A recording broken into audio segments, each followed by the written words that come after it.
the idea that industrial wind turbines into the Great Lakes, into Lake Erie specifically, it is a threat to our fresh water.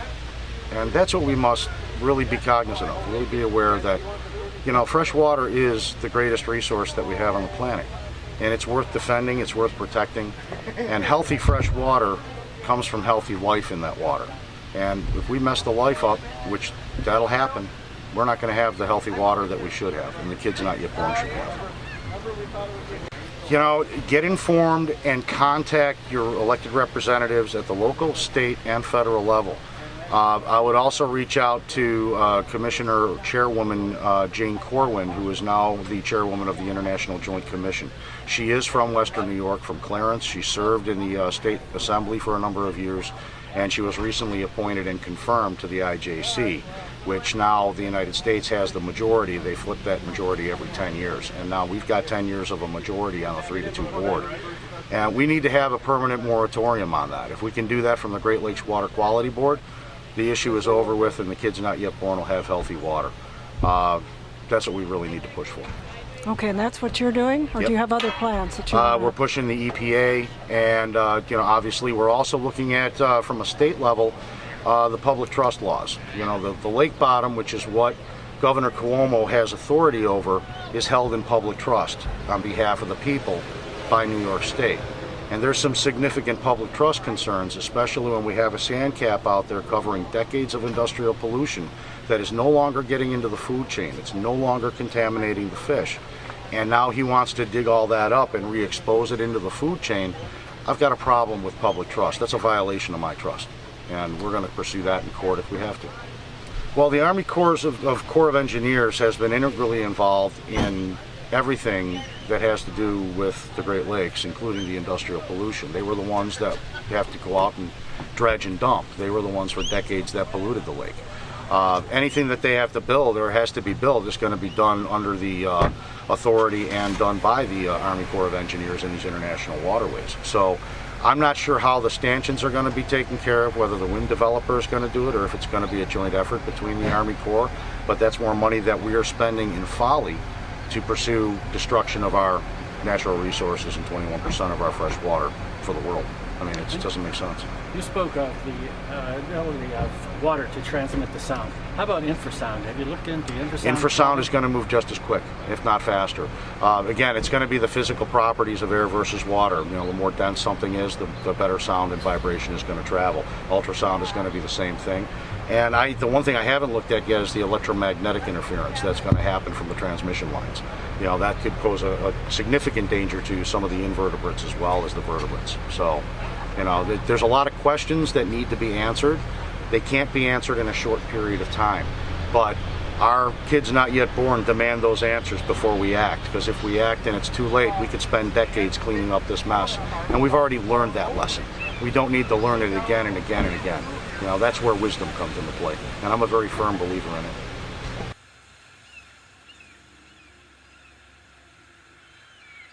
The fishing's the most phenomenal it's probably been in all my lifetime of being here.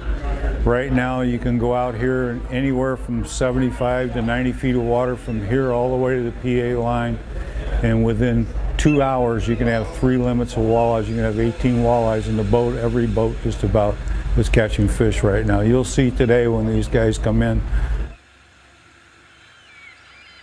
I'm Captain Larry Jones. I'm the president of Eastern Lake Erie Charter Boat Association. I'm on the Erie County Fish Advisory Board, and I'm the fishing director for Erie County Federation of Sportsmen's Club.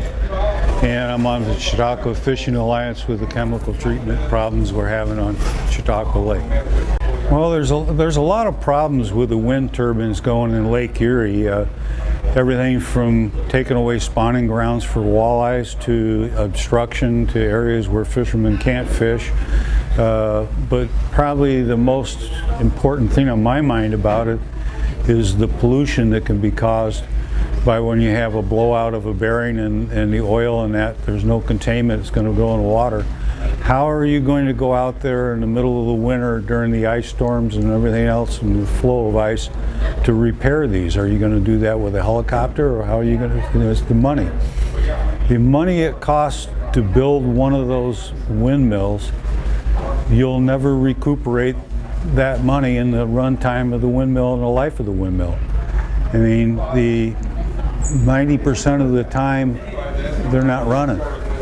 You know, the 10% of the time they are running, they can't run if the wind's too strong, they can't run if the wind's too light. The wind's got to be in the right direction or it won't work right either. And then the collection of the energy that you're getting from it, where can you store it without having a major battery farm which is using more fossil fuel and more green energy's gone and wasted just building that system. Basically, fishermen are completely opposed to it because it's going to restrict where you can fish. So obviously they're going to put a half-mile or more radius around each wind turbine that you can't get near because of the possibility of a blade coming off or a catastrophe of some kind. So those areas are not going to be fished anymore, but also it's going to change the current flows. So you're going to have sand build up behind them. You're going to have complete change of the whole ecosystem of the lake. So where the fish go will be behind those turbines, building up on them sand piles behind them where you can't fish. So you're going to lose 90% of the whole area where that's at, plus all the fish that you normally catch are going to be in those zones where you can't fish.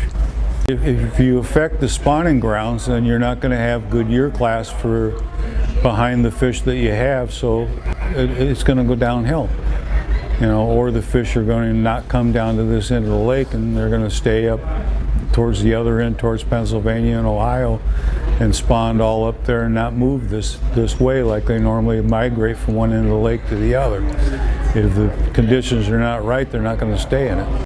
But probably the most important thing out of this is that how is Homeland Security going to determine boats are coming when those are going to show up on their radar before the boats do, and it's going to block them be able to see if there's boats bringing drugs or whatever in across, because that's what they're going to do. They're going to use those to get through the system to get to shore. That there's this Article 10 that New York State has where Governor Cuomo has the rights over the waters, over the towns, the cities, the counties, and everything else. He can pretty much just say, I want them here, and they're there. This is a walleye or yellow pike, whatever. This is what everybody likes to eat. This is one of the best eating fish on Lake Erie. And can I get your names and your boat here? Ed Shinsius. And I'm Jim Tunney. And the name of the boat is Looney Tunes Sport Fishing. And what do you think of the idea of wind turbines in the lake?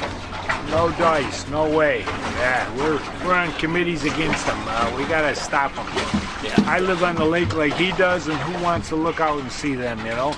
And then a lady put out a email last night saying that how much damage they do to ecology to make the turbines and the blades and all that. So right, and the chemicals. Terrible. What's going to happen in the bottom of the lake when they put turbines, these big 30-foot concrete blocks on top of the soil?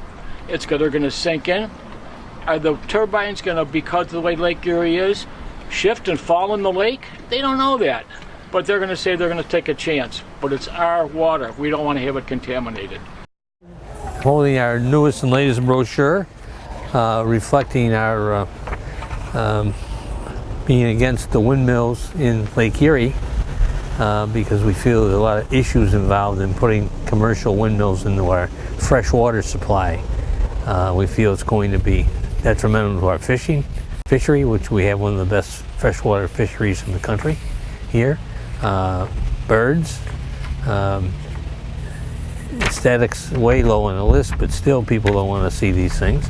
And quite frankly, I'm old enough to remember when the federal government some years ago, maybe 50 years ago, declared Lake Erie a dead lake. And a lot of people, I think, still remember that. Now what's happened over the years is we've had the sedimentation cover over a lot of these toxics that are at the bed of Lake Erie right now. So do we want to disturb that and bring these chemicals back into our water supply and create a real issue, environmental issue for us? You know, this is all about greed on Wall Street. and the governor's position on this. This is not necessary for us to disturb our freshwater basin here in Erie County, Chautauqua County, all the way down to Cleveland, Ohio, where I guess they're going to put some windmills, wind turbines. So deadly against it. I'm county legislator in Erie County. I put forth a resolution condemning putting windmills in Lake Erie. And Chautauqua County unanimously did the same thing. So we got to keep the pressure up on the state legislators and our Congressman Tom Reed, good man, and Chris Collins. They're both, I think, in support of no windmills in Lake Erie. Well, there will be a negative economic benefit because if you took the subsidies away from the windmills, the wind turbines that they get from the federal government, you'd find that it was not cost effective for these people to go ahead with this technology.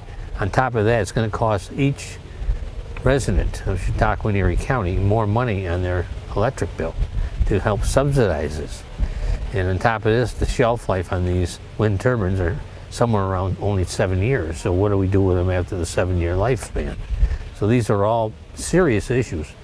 And on top of that, the support power unit that would, when the windmills go down or aren't running, would be a plant out of Pennsylvania, which creates electricity by coal burning fossil fuel. So does this make any sense to anybody? It doesn't. We should focus more on our grid, which is in deep repair. We would save 30% worth of energy if we focus on redoing the grid we have in New York State. Because you can't store the wind power. It has to be used immediately in the grid. The people can do something to prevent this. They can go out and present documents like this to the average person who's not really knowing what this is all about, believe it or not, and write to their elected officials, their state officials, and congressional officials to please stop this from happening. It's very necessary that we gain public support for this, because right now it's the best kept secret among a lot of residents. I think I got it right here. Some residents say, well, what's wrong with that? I mean, they're just windmills. Well, there's a reason why right here. Exactly why there's something wrong with this. Plus, it's going to cost them more money. So. What people can do is to continue to put pressure on their elected officials, on Albany, on our governor's office, and let them know that we will not stand for this. We will not stand for this blatantly bogus political agenda that doesn't do anything to really address climate change. What it does do is put money in the pockets of Wall Street investment firms that have figured out that they get guaranteed returns courtesy of the taxpayers and ratepayers if they put these monstrosities up all over the place. And we do not want them here in Lake Erie, our precious lake that is the source of drinking water for over 11 million people in 2 countries. It's something that we profit from just by being here. We don't need someone else coming in and stealing that away to put it in their own pockets and destroy our economy, destroy the ecology of our lake, and truly be a net negative. In evaluating the environmental impact of alternative energy, it's important that policymakers and members of the public consider the entire environmental footprint that occurs in a wind farm, for example. An industrial wind farm involves between 60 and 80 truckloads of concrete, and that concrete itself has a substantial greenhouse gas impact, and it involves literally hundreds of tons of steel. And all that steel, of course, the iron ore is mined out of the earth, it's added with coke, high energy smelting. There's a huge environmental footprint in just creating a wind farm. And so it's not a panacea for the solution to our energy needs, and we need to take a much deeper and broader look at the impact of these industrial wind farms and the entire global warming by considering the entire greenhouse gas footprint that's involved in their construction as well as their operation. Regarding Lake Erie, adjacent to Dunkirk, what do you think of that? Well, we're blessed here in Chautauqua County with phenomenal views of Lake Erie as well as of our other lakes as well. And I think it would be very unfortunate and very short-sighted to destroy the beautiful view that we have of nature by putting up an industrial wind farm that obstructs that view and changes the entire feeling and the nature of this area. I'm going to try to introduce some people. There's a lot of people here, but I'm going to get George Borrello up here first. He's going to say a few words. Thank you, Zen. First of all, I would like to say welcome to Chautauqua County, to all of you here that are visiting from elsewhere. It's like this every day here, so come on out. Winter, summer, doesn't matter. It's always beautiful. And I want to say thank you very much once again to the Eastern Lake Erie Charter Boat captains, the folks here at the Con Club, for once again putting on a wonderful VIP day. Thank you all very much for what you've done for us. So as much as this is a lot of fun and we're enjoying ourselves and having a great meal, this is about bringing attention to the importance of Lake Erie, of our fisheries, of the recreation, of the economic impact here. And once again, we're all getting together and talking about those things. And every time we get together every year, there's a new issue to discuss. And I think we all know what the latest issue on the front burner is for us. And I'll let Bill Hiltz talk about that a little bit later. But the bottom line is this: if we don't respect this lake, if we don't respect the impact that it has on our lives, our daily lives, we will lose it. You know, I'm old enough to remember when Lake Erie was declared a dead lake. Does everyone remember that? Remember when the river was on fire in Ohio?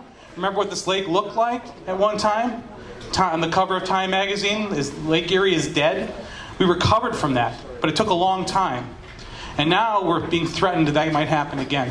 And I hope to God that doesn't, and I want to be thankful to guys like John Mills, who's here, for all that he's done to protect this lake over many years. John, thanks for all your hard work. So thank you all for being here. Hope you enjoy the program. And again, thank you very much for all of you that work so hard, volunteer your time in the best interest of our community. Thank you all. Thank you, George. George is good for us, so I'm going to hand it over to Andy Goodell, please.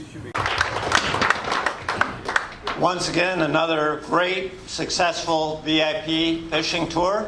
That means I arrived here, went out on a boat, came back on the same boat with dry feet. Lance, many thanks. Zen, many thanks. I always get a kick when I'm with professionals who try to convince me that I'm fishing, and I know all I'm doing is reeling in. But what a great experience. And of course, as you know, a lot of fish were brought in today. And that's an amazing experience for people who haven't been fishing, to go out on a beautiful day like today on Lake Erie and bring in one fish after another.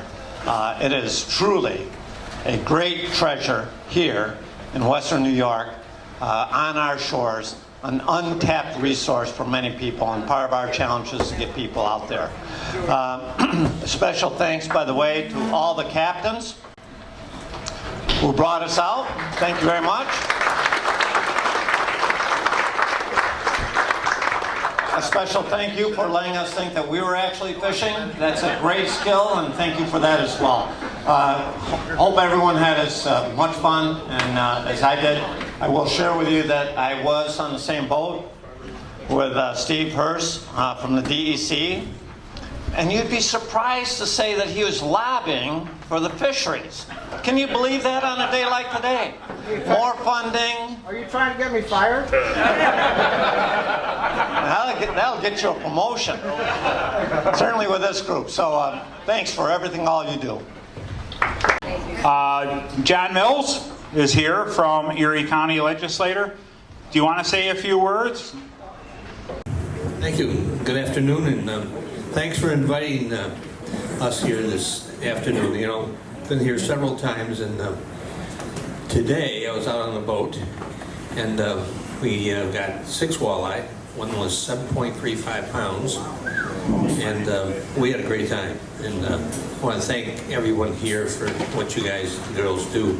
I also want to introduce a new legislator I brought with me from Erie County, Tim Myers. Tim, stand up. And Tim is, I'll put him on the spot.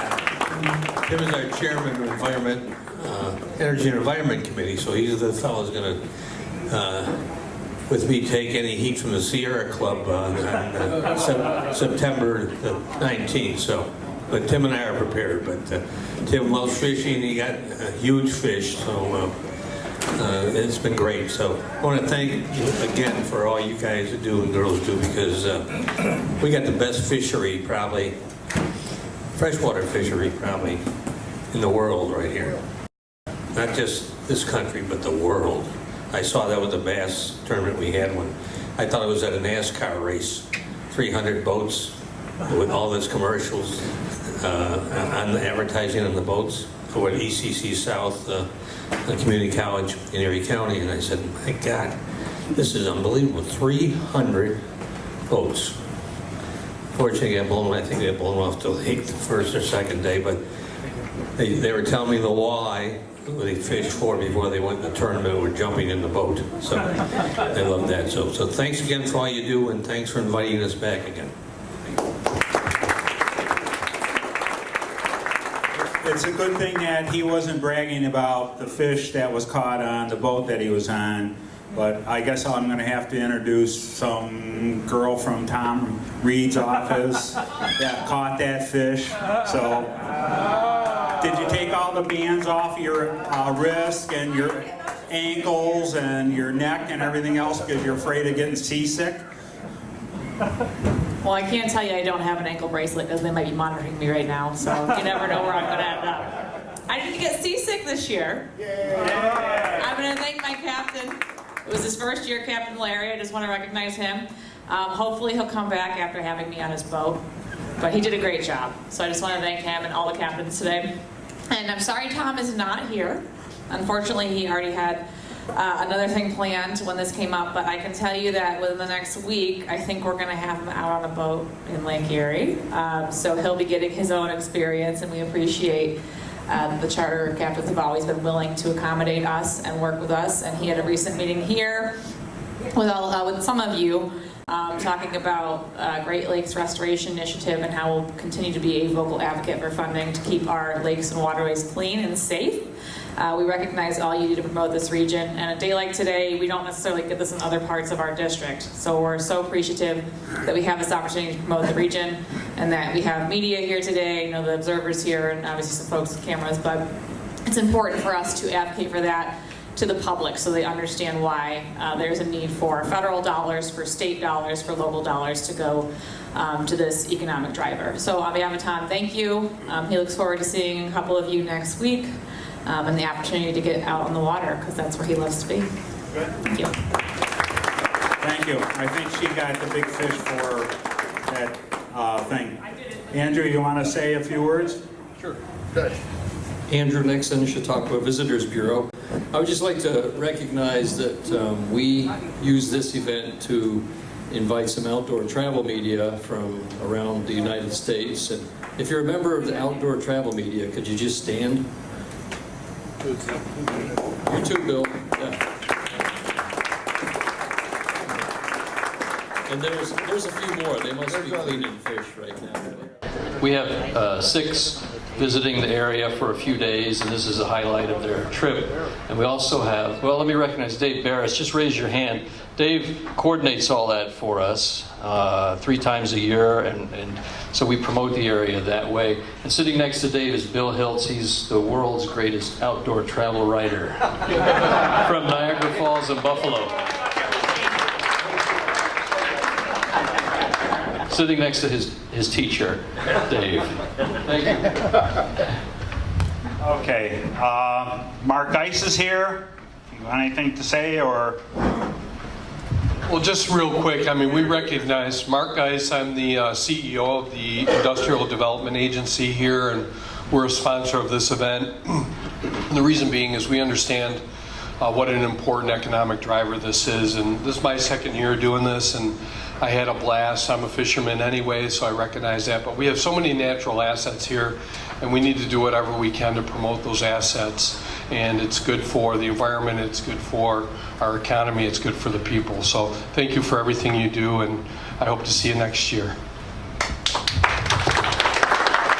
How want to name a few more people. Steve Hurst, you got a couple words? I know you were nervous out on a boat, but I like to see you jump around. Steve Hurst is from the DEC, New York State.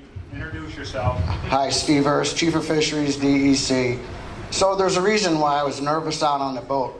Coming here, it's not just fun to go fishing, all right? But there's an added value. When you go out with Lance and Zen, you get the Lance and Zen show. Sometimes that can make you a little nervous, all right? I love these two characters. It's an honor to be here. Real quick, I think a lot of what's been said, what Andy said, Mark, George, I can echo all of that. But the one thing I want to say is, biologist wants to say to you, you know what? We've got 3 great year classes of walleye out there right now. That's the primary reason for this fruitful fishery, but I'm not going to say that. The primary reason is because of the dedicated staff that manage this fishery at DEC. One of them who is going to give you a presentation today. They work really hard on this. But the second part of that equation is the anglers themselves.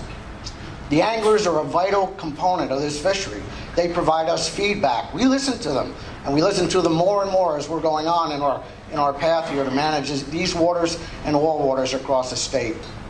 That's vitally important, and events like this help it immensely. And the other thing it helps, as other people have mentioned, all right, is that I'm a firm believer in people that understand the resource, then have respect for the resource, and then will advocate for the resource. Events like this do exactly that. The more advocacy we have, the better we can manage the waters, and it makes everybody happy. And I'll leave it at that. And Zen, thank you for having me out again this year. Thank you, Steve.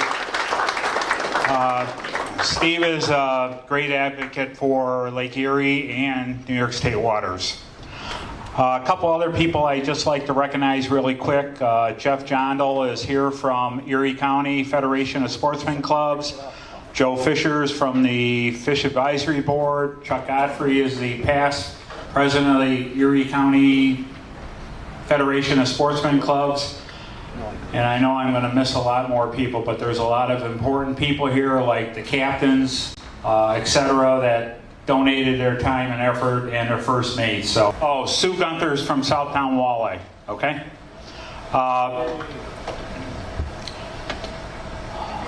Why don't we get started on our presentations? Is that all right? Okay. John DiAgostino from the Observer's here. Gene Poshik's from the Observer here. They're valuable people to the city of Dunkirk and our area. And Nancy Nichols from Jim Nichols' Hometown Service is here too. Thank you. Jason, you want to go up? Sure.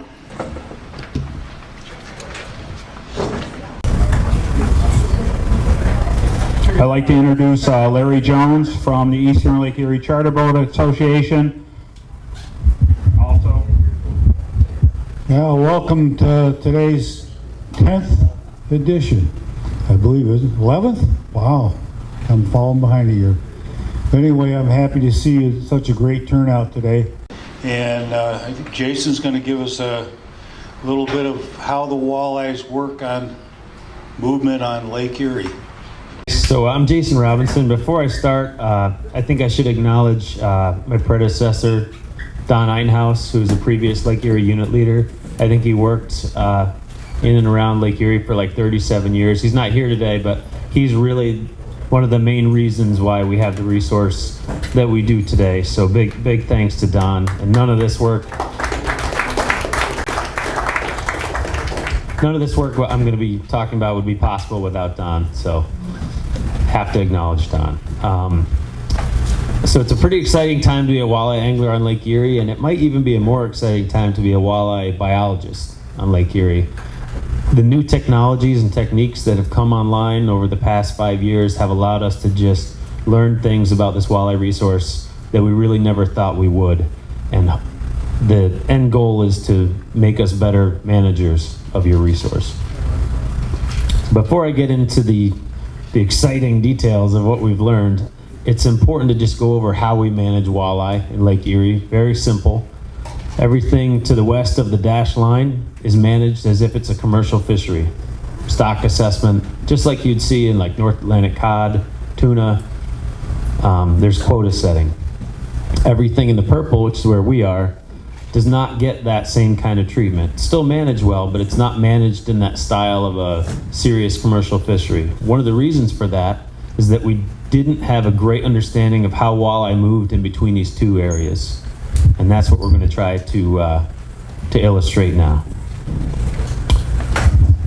So a little while back, we got this new technology that we could use to understand fish movements. It's called acoustic telemetry, and it works almost like an easy pass. There's a tag in the fish that's putting out a signal, and so every 2 minutes it's putting out a signal saying this is where I am and this is the fish that I am. And then there's a receiver, which is the orange and black thing that's on the bottom of the lake, and it's detecting that signal. So if the fish swims by the receiver knows that it was there. And at the end of the year, we pop the receiver up to the surface and get it, and download the data. So the question is, how close does it have to be? It depends on a lot of things, but it's about a mile. Yeah, it's quite far. And we have receivers all over the Great Lakes and into Lake Champlain. And you can see that Lake Erie is really the epicenter of this research. So each one of these yellow dots represents one of those receivers. So if a tagged walleye moves in Lake Erie, we know about it pretty much. And we have hundreds of fish tagged between us, Ohio, Pennsylvania, and the province of Ontario. Okay, so anybody who's a serious walleye angler on Lake Erie has known for 30 years that the migration of Western Basin walleye, so fish that are born in the Western Basin, to our Eastern Basin waters and to our New York waters are vital to our fishery. So we wanted to really understand how those fish moved across the lake and how they moved into New York waters. Okay, so each blue dot is a fish, and we're gonna watch them. Right now it's April, they're in the Western Basin, they're spawning. We're about to watch them just explode out into the lake and be vulnerable to all the different fisheries in the lake. I'll read off the months so you don't have to worry about that. And here they go. They're gonna get done spawning. Oh, and that didn't work. Hopefully I can get it to work here. It's April, May, and they are just moving. June, July, August, September, October, November. So they're even in New York in November, and now they're starting to head home, make their way back to the Western Basin to spawn. So it'd be really difficult to argue that these fish don't represent a resource that's shared by everyone across the lake, and that's how they need to be managed, and that's how we hope to manage them at the culmination of this research. And they occupy New York waters for really most of the year and certainly all of the fishing season. So that's important to know, and they do go back to the Western Basin to spawn. So now let's look at the movement of our local fish. And when I say local, I mean fish that spawn in places like Van Buren, Lackawanna Shore, these areas. So again, these fish are spawning near these red circles, and we're gonna watch how they move across the lake when they get done spawning. We're starting in April again. Now we're in June. We do see some fish moving into the Central Basin, but most of our quote-unquote our fish stay in the eastern portion of the lake. So they're vulnerable to fisheries in Pennsylvania, the province of Ontario, and New York. So these represent a shared resource locally, but they're really not a resource that's vulnerable to the massive commercial fisheries in the Central Basin, and then the massive recreational fishery in Ohio. So we think of these as our local fish. So let's try to translate that into real numbers. About 5% at any given time during the fishing season of these Western Basin fish are in our waters in the east. So 5% doesn't seem like a very big number, but what that translates to is over 2 million walleye being injected into our fishery, and hopefully a lot of you guys caught some of those today. Okay, another technology that's on the scene now and is every year getting better and better is genetic analysis. One of the questions people ask me is, when I catch a fish out there, is it one of our fish or is it a fish that has migrated from the Western Basin? It's really difficult to tell, but we're just started a project that is hopefully going to give us the answer to that. We collected about 2,000 samples in our fishery, so we went out and collected them directly from you anglers, and then we collected 2,000 samples from commercial fishermen in the province of Ontario in the eastern portion of Lake Erie. And we're working with some geneticists who are going to be able to tell us where each fish came from. So is it a fish that is ours, spawned locally, or is it a fish from the Western Basin? And that is going to help us understand how we share resources and how we can best manage the fishery. Jason, who's that guy in the corner over there? Oh, that's Don Einhaus. I know. Yeah. Still making brownie points, huh? Okay. Probably many of you who are anglers in the audience have wondered about walleye spawning behavior. So do they go back to the same place to spawn every year, or do they spawn in different places every year, or do they not spawn every year? And this acoustic telemetry data has allowed us to answer some of those questions that we've had for a really long time. So each one of these represents a spawning shoal. So this is Van Buren Bay, very close to where we are now. And what we're going to look at is how many fish from the spawning shoal came back. So we have 111 fish on Van Buren. 92 of them came back to spawn the next year. So most of them. Now 10 of them skipped. They didn't come back, but they came back in a subsequent year. So they skipped spawning altogether. Didn't spawn every year. And then a portion of them strayed away and spawned somewhere else, which is very interesting because historically we've thought of all these different spawning shoals as really discrete spawning areas. But that thinking is starting to change, and we're starting to think of this as maybe a whole complex of spawning shoals that is passing walleye in between them. Now, also interestingly, so you see Smokes Creek, the spawning shoal right up by Buffalo, it had virtually no exchange. Those fish really keep to themselves and go back to the same spot to spawn, and they don't stray to other spawning shoals. So we're learning more than we ever thought we could about walleye behavior as a result of this project. Okay, these last two slides are just fall into the category of this is really cool. So I'm going to show you the behaviors of a couple of individual walleye that we've been tracking for a long time. So this first one is a male, about 25 inches long. And so let's just start and I'll narrate. So he's spawning in the Western Basin. He goes all the way to Buffalo. And a year goes by. And he hangs out in the East Basin. He goes back to spawn, the West Basin again. Goes all the way to Buffalo again, very rapidly. So that's 200 miles in 20 days he went. And he just keeps doing the same thing year after year. Very repeatable behavior. So this isn't being driven by bait or temperature. This guy just does the same thing year after year. And you might think that I cherry picked this out of the data, and it's just not the case. This seems to be the rule. So now let's look at a female, 28 inches. I'll do this again. So she spawns on the same reef, and she just keeps going back year after year. This is 5 years. She never goes more than 40 miles from her home base. Something totally different than that male did. So these fish seem to be more habitual than we may have thought. They just are doing the same things every year. So the most important thing is, how can we use all this information to better manage the walleye fishery? As Steve said, it's a really well-managed fishery. It's not an exaggeration to say that Lake Erie is the best managed freshwater fishery in the world. And that's really not an exaggeration, it's true. But we're always trying to get better. And what this work does, fundamentally, it adds to our understanding of walleye ecology in Lake Erie, which is very important. We understand how we share resources between Ohio and New York, Pennsylvania. That's also very important. And so it impacts the decision making.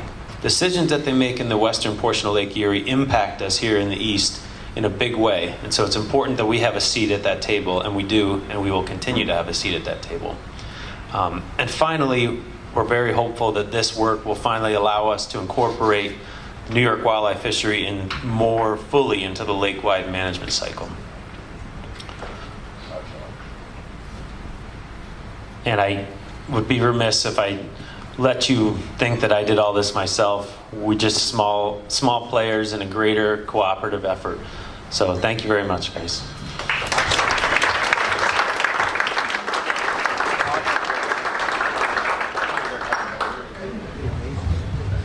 What a great bunch of information, huh? Yeah. That was fabulous. Sir. Yes. In the Canadian shores, around Dunnville, there's a large population of female walleye. Are they migrating west and east, or do they live there, do you know? I actually had another slide.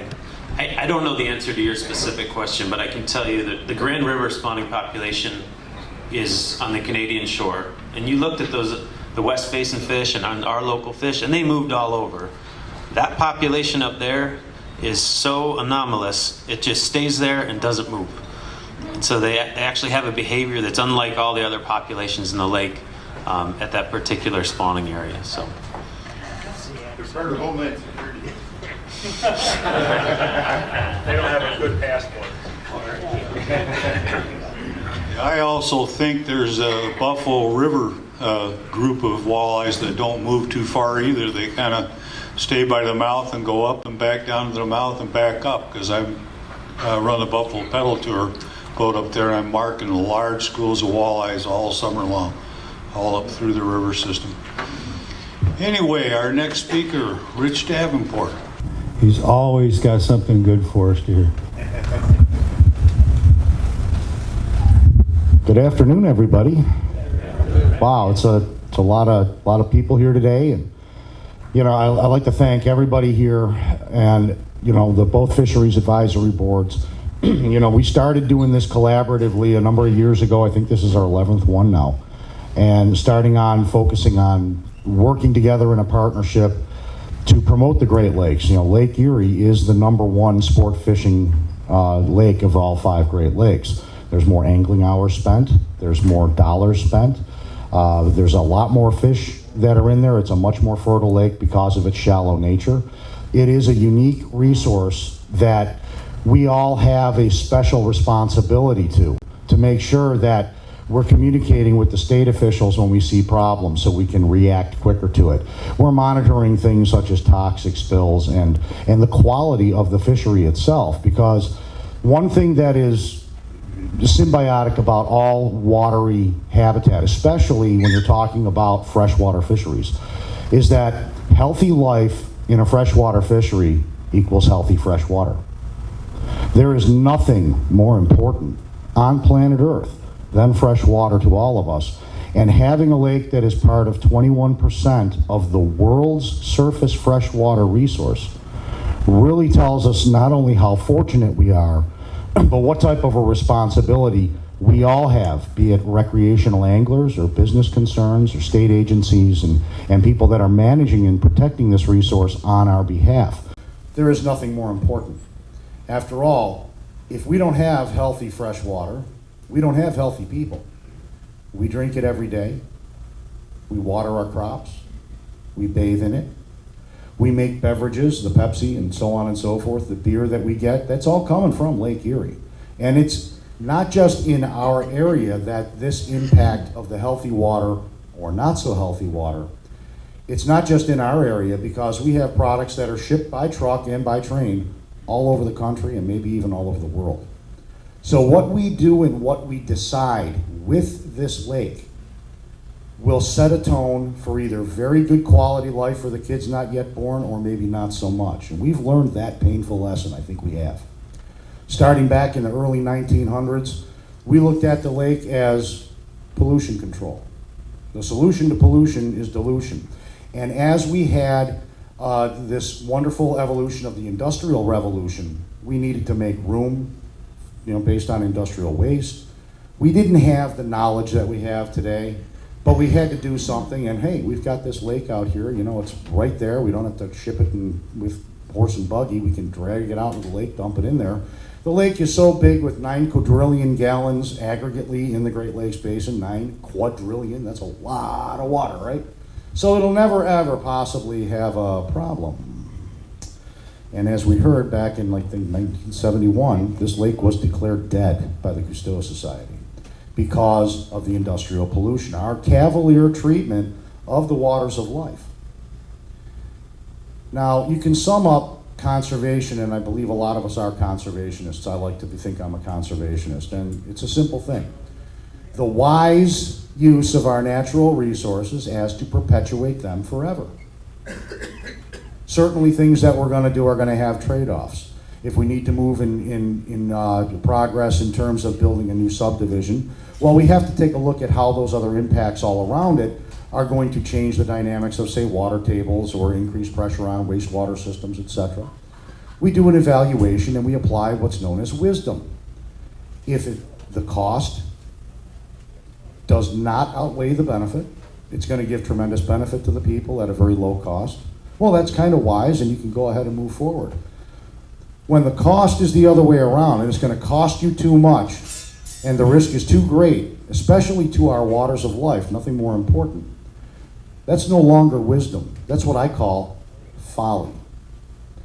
So today we have folly that is coming down in the name of trying to be wise to save the planet. And that is industrial wind turbines to be placed out in the open waters of our waters of life. Let's see if it's wise. Healthy life in the lake equals healthy water. Well, what happens when you put physical displacement in water? You're going to change dynamics of the currents. You're going to change the flow of phytoplankton, zooplankton, temperature, oxygen mixation. That's just going to happen. We already know this. We've learned this from physics for many, many hundreds of years. We can take that from a stream or a river or even a lake, such as Lake Chautauqua. When that bridge went in at the end of Bemis Point, it changed the current flow because it restricted it. It picked up speed. It changed the dynamics of the fisheries there. When we put the Black Rock Canal in, it certainly changed a heck of a lot of the dynamics in the upper river. When we put those windmills out there, it's going to change the current in that area. It's going to change it. It's going to be a risk to the fish. Is it going to be big? Is it going to be noticeable right away? That one probably not, but there is going to be a change. Is the change worth what we're going to get? Well, let's think about wind turbines for a second and energy. When we hear we're going to put a wind farm up, what do we get told by the developer? It's capacity, right? We're going to have 200 megawatts of capacity that could power up to 3 million homes. Okay, well, people, I want to tell you right now that if you look at your electric bill, did you pay for kilowatts or kilowatt hours? And since we pay for energy over time, it's kilowatt hours. Why are we being told a capacity of megawatts, which is a one-time shot? It's because the variability of the wind itself, nobody's fault, it's nature, does not allow for steady, consistent, reliable, predictable energy over time. So they can't tell you they're going to generate 200 megawatt hours because 1 minute the wind may be blowing at the sweet spot. The next minute the wind can die. You don't have smooth, consistent energy. And electrical energy has to be smooth and consistent over time for anything to function. You lose power for any moment during that hour, that light goes off. Or perhaps that hospital room ER gets heated up and you have higher bacterial counts on account of it. Or maybe your oil refinery can't trigger its safety instrumentation system when something goes bad, the power goes out, you might have something go boom. I've been in that business for 14 years. I've lived it, I've breathed it. You have to have energy over time. Besides that, why would you tell me about capacity? Because the last time I knew, those lights consume output. There is zero relationship between capacity, which is potential, and output, which is what's delivered. I think an analogy would be the Buffalo Bills. We've heard for the last 20 years about their potential, right? How many Super Bowls has that potential put on the Rich Stadium wall? 0. And that is exactly how much energy we are going to get off of your average wind farm. In fact, the standards based on the New York Independent Systems Operators' own standards to deliver a safe, reliable, and electrical grid on an industrial level demands every single power source that's going to get what's called as an interconnect, meaning, you know, plug it in so you can get it from the power station to the house so the light bulb actually can use it. 60% of nameplate capacity, 24/7, 365. This is for safety and reliability standards. They have to meet base demand. Base demand is over base load. What is that? Well, base load is the electrical energy that charges the wires. You cannot deliver electricity to a house without an electrified wire. It's just going to get eaten up by what's known as Ohm's law. So base demand is what everybody's going to use. And if your demand breaks over that base load period, what do you have? Does anybody know? Brownout. Yes, not a blackout. A blackout is complete loss of it. That was like what happened back in 2003, where you had a repeater card failed somewhere up in the northern tier, and the redundancy failover failed, and it failed again, and then we had 3 days of a blackout right across up and down the eastern seaboard. That's the resiliency thing. That's why microgrids started becoming a thing, to try to be more resilient to that. But neither here nor there. A brownout is when you exceed your electrical energy supply with demand, and it de-energizes the lines, and you can't get energy there. You can't deliver it. That's why you have to be able to dial up when it's needed to meet the peak demand. Otherwise, everybody's in a constant state of rolling brownouts. Well, does anybody think that the wind is going to blow 24/7, 365 at the right speed? Because bear in mind, wind turbines, these industrial turbines, have a sweet spot. If there is no wind, you're not getting any power. But if it's too much, it can't handle it. It'll burn out the gearbox. They have to shut it down. The sweet spot's between 5 and 25. Too high, shut down. Too low, no spin. No power, no nothing. Thank you very much. That's not 24/7, 365. In order to try to make these renewables fit into what's known as this Renewable Portfolio Standard, or RPS, it's a make-believe number to get away from other traditional sources. You've got 30% now that they're going to demand. 30%, which is going to work to further destabilize the grid. You're saying, okay, I'm going to plug you in. You can only have to do half as good as this one. But it still can't deliver it 24/7, 365. So we go 30%. We jeopardize our grid. We destabilize it. We're already seeing problems in New York City. They're blaming it on something else. It's actually brownouts. They don't have the power anymore. They're trying to bring it in from other areas. Antiquated infrastructure. We've all heard that in a number of areas. But is it wise to now take these things that can't be interconnected into the grid without a backup system, and they're talking about maybe using a coal plant? You can't use coal to back that up. You need fast response. You can't spin up and spin down coal without a lot of power, without a lot of pollution that happens. You know, anthracite burns clean when it's at temperature. When you're spinning it up and taking it down, that's when it's dirty. So why would you spin up or down a coal plant to act as a backup? That would be natural gas, is what you would use. Open cycle fast response gas turbines that are made by GE, specifically to cater to the wind industry. But they're going to use the coal plant over here while it's still running, which gets it off the RPS. So it makes New York look a lot greener than it does. Meanwhile, that's still not interconnected. So you can't get your electrons there. You also have Ohm's law. You've got transmission lines, and you're going to have to trench the sand cap that is out in that lake right now because it's shallow. All that industrial pollution hasn't disappeared. It's just cut off from the food chain from the natural siltation that happens from runoff. It happens to be shallow enough to allow that silt to cross entirety across that lake. Because as you know, with marine physics, the deeper the water, the more volume, the slower the current, then the particulates start settling out and so on. By the time it gets over 260 feet deep, there's no sediment in it. That's why the other Great Lakes will forever be industrially poisoned. But this one is unique. Is it worth to get nothing, to not get the interconnect, to even trench those lines to begin with? I don't think so. You're going to re-expose our natural water, our waters of life, and the life that keeps it healthy for nothing. That's folly. Folks, it's total folly. Now let's talk about that life specifically. There was an article a few weeks ago that I noticed about the offshore wind farm in the Atlantic Ocean. And there's a big commercial fishery, if people don't know that, in the oceans. And the commercial fishermen said, you know, this is going to cause us a problem.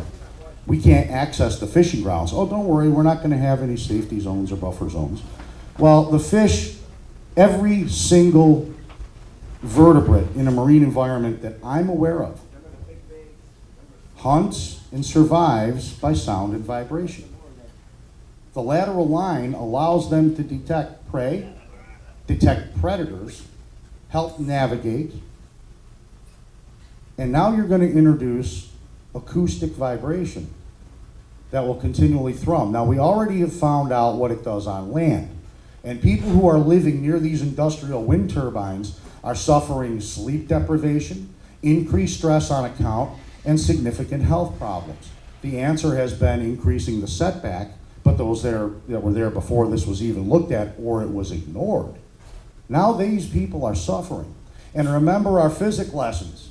Sound travels stronger, faster, and farther in water than it will on land. So now what are you going to do to that life? You're going to displace those fish anywhere you put these. And oh, by the way, this lake is not as big as the ocean. And if we start getting to the goal of those 1,500 turbines that these people are really looking at, not just the 50 that they want to start with, 1,500 of them, that's going to echo and reverberate across the entire lake.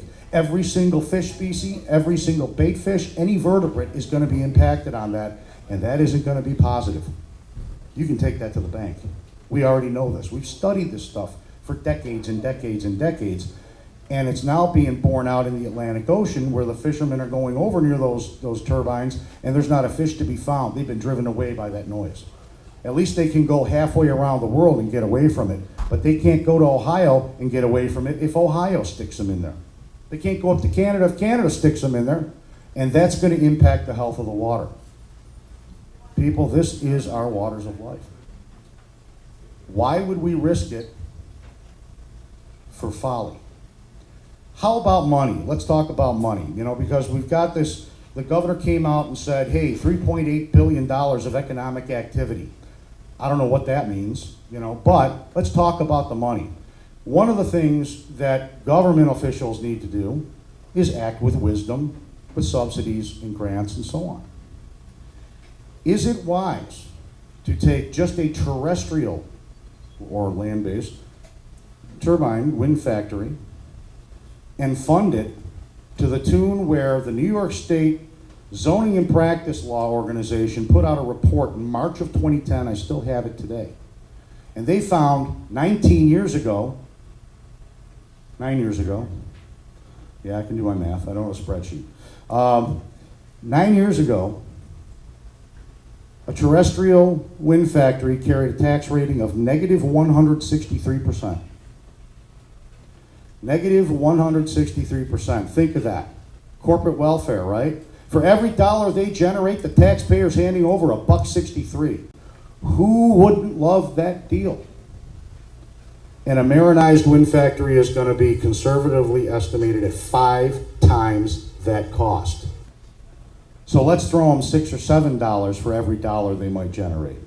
Does that sound wise? So we're going to fund a company to the tune of $5, $6, $7 for every dollar they make to destroy the lake and the health. That's not wise at all. No, it's not a really good idea, is it, when you think about it? And we have a bigger responsibility to the kids not yet born.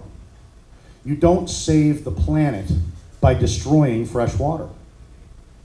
I'm all for saving the planet. I'm all for responsibility. I think everybody in this room is. But there's one thing that we can't survive without, and it's right here on our shores, and it's in jeopardy right now and under attack for nothing but folly. We're not going to see energy. We're not going to see a benefit in carbon footprint. It can't even get interconnected to provide the power to the 3 million homes that they're supposedly going to power. And is it wise if we're going to go ahead and reduce our carbon footprint and all these emissions because of electrical energy by targeting only 3% of our total electrical usage? Because that's what residential represents. 3% of the total. And they're going to target you and say, hey, your home is going to save the planet if we move it to here. Meanwhile, 97% of the electrical energy is coming from the industrial grid, something that they can't be interconnected to because they can't even meet the minimum standards. It's a good idea. Now, the goal in New York State by 2035, from what I saw, is something like 9,500 megawatts of installed capacity of wind energy. What the heck is installed capacity? That doesn't do a darn thing. And if you go to the New York Independent Systems Operator website right now, you will see a real-time energy dashboard, NYISO.com. These are the guys that operate the grid in New York State. And at any given time, the current 1,900 and change installed megawatt capacity of wind energy is delivering roughly 4 to 6% of its total. And that's from microgrids. There are better ways to do things. And one of those ways is not jeopardizing our fresh water. We have to protect it, people. How do we do that? Well, New York State owns, bad term. New York State holds in trust on behalf of the people the lake bottom of Lake Erie. So anything in the boundaries of New York State, when it comes to the physical bottom, the bedrock of that lake, it's held in trust on behalf of the people by New York State. They can make the decisions on that. We don't have a say in what they do on the bottom. If they want to go ahead and put things on the bottom, Canada doesn't have a say in it, Pennsylvania doesn't have a say in it, Ohio doesn't have a say in it, New York State has a say in it. But that is not true for the water. And that's what we have to protect. The water is the realm of the International Joint Commission. The Water Quality Board, the Great Lakes Water Quality Board, sets the standards. That's who we need to get with. Yes, the EPA can help too. Did everybody here know that a couple years ago, Canada issued a 10-year moratorium on installing any kind of industrial wind turbines in the Great Lakes, specifically Lake Erie? 10-year moratorium. Canada recognized it. Is Canada smarter than us? Maybe they're just wiser. Maybe they're just wiser. Because that's what we need here. We need to demand wisdom from all the elected officials, from all the people that benefit from this, because that's what the kids not yet born deserve. Not some folly for today, but wisdom for the foreseeable future. You know, if we just spent money on, I don't know, how about we modernize the electrical grid? Did you also know that if we just replace the aging copper and implement the new heat recovery technologies along the way, we could increase the output of the grid by 30% without adding a single new power generation source? 30% is better than the 6% that we get off wind coming in from microgrids when they can use it. But we're not looking at that because it's not visible. It would be even smarter to take this $3.8 billion of economic activity. Again, I don't know what that would be, but $3.8 billion would cover upgrading the wastewater systems from Buffalo down to Pennsylvania. And for every $500 million invested in that, 20,000 jobs are created. We're being promised jobs that will never materialize. Why won't they materialize? Because it takes a special skill set, expertise, for wind farms, especially marinized ones. I remember when the Dansville wind farm was being built, and the United Steelworkers in Buffalo staged a major protest on the Buffalo River, trying to stop the turbines and the stanchions from being shipped to Dansville, saying that they lied to us. They said they were going to have jobs. It's jobs for anybody but New Yorkers, because New York does not have the expertise. They had people coming in from Texas and the Dakotas. Great for them. They take their money right back, they're gone. No benefit coming back to the people here for all our expenditures. Add that into marinized, we're gonna see people from Denmark. Should we be employing people from Denmark or from people from New York? Now, we could certainly employ a heck of a lot of people from New York upgrading the wastewater systems and deliver to the kids not yet born a much healthier life. Or we can engage in folly and jeopardize all of that. So I want to call on everybody today to reach out to every single leader that you have, county, city, state, federal. Get right up there, get in their face. This is not something that we should risk. Again, when this lake was dead, there was a study when it was dying, and this is a good example of how something as ubiquitous as an insect can cause a problem. Back in 1930s, early 30s, there was a rash of respiratory ailments that nobody knew about. It was a mystery. People were choking, people were dying. And an allergist in Buffalo, New York in 1932 did a study and discovered that the female caddisfly, we call those sandflies, by the way, the female caddisfly emits a pheromone that is a histamine in people. People were having allergic reactions. That was the illness. In 1936, that study spread to the entire Great Lakes Basin. This was right around the time of the peak of the real good start of that industrial dumping. And what happened was fish were displaced from those areas that the sandflies would be hatching from, where they were being born. So you didn't have those emerging nymphs being eaten. The end result were massive plagues of sandflies.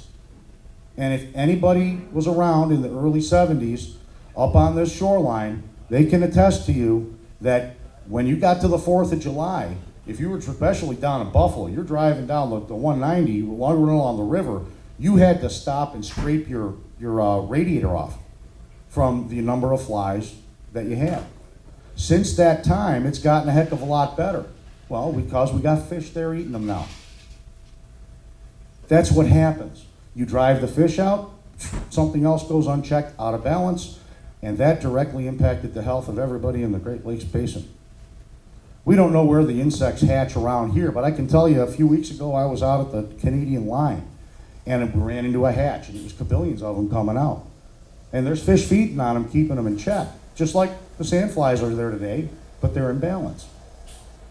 So let's just displace all those fish. Let's have a biblical plague of insects. Who knows? Maybe we'll have some biters that can spread some disease to our kids. That would be a good reward for this folly. Now, I think I'd rather use wisdom. And wisdom tells us that we just got to say no and fight to have a permanent moratorium on industrializing our waters of life so the kids not yet born aren't suffering with high rates of multiple sclerosis, aren't suffering from high rates of cancer, aren't suffering from the things that we inflicted upon our people for decades and decades and decades without knowing any better. Wisdom is also learning from those mistakes. And it seems like the people that want this still haven't learned. Thank you very, very much.